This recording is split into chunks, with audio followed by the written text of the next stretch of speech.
Why have I dropped my Dire Avengers?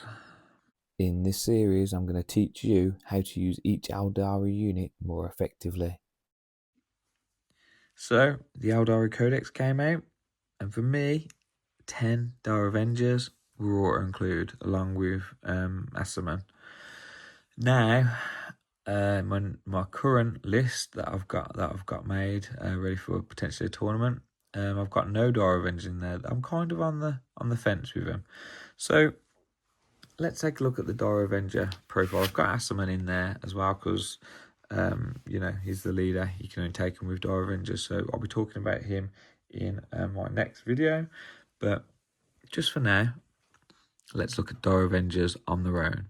So with all Aeldari, moving 7, toughness 3, obviously isn't great, but Eldar, what to expect. Save a 4+, which is a little bit worse than some of the aspects. The Exarch has a 5+.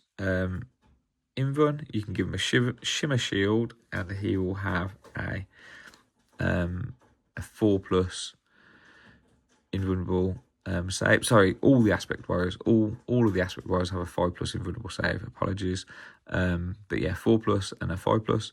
The Exarch has 2 wounds, just like all the Exarchs. Other than that, it's 1. Leadership 6, and then OC of 1.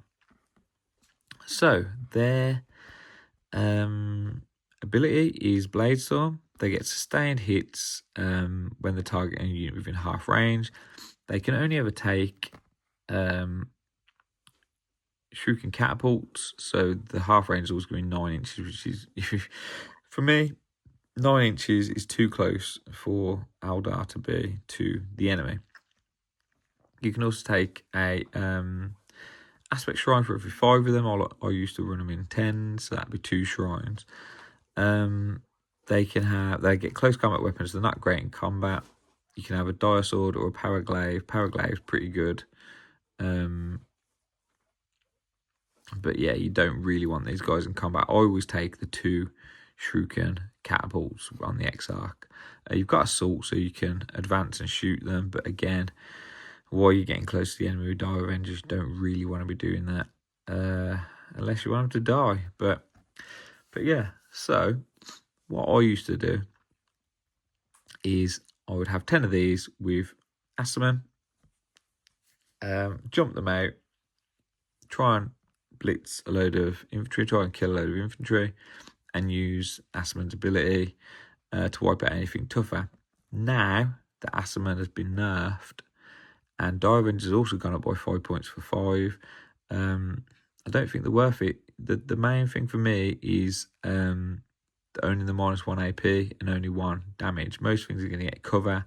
Most things are going to get some sort of decent save against them still. So it's just not good enough. They're just, unless you're fighting a horde army, they're not doing enough damage. And without Assaman, there's no way I'm taking Dire Avengers.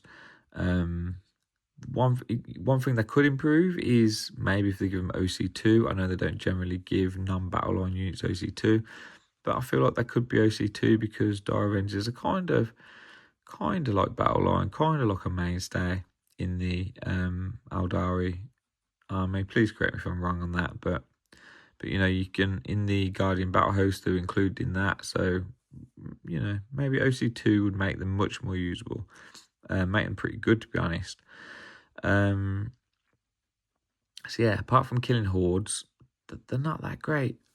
They're okay. Mainly as a meat shield for Assaman, who's pretty decent still. But other than that, not that great. They were pretty good, but only because of Assaman. Now he's been nerfed. They are not that great. Yeah, maybe small squads, but then 80 points you can get better stuff for that. You can almost get an extra 5 points. You can get some swooping hawks or some striking scorpions, which are going to be more durable, a bit better than Dire Avengers. So yeah, let me know your thoughts and comments down in the comments. Sorry, if you've got any differing opinions other than that.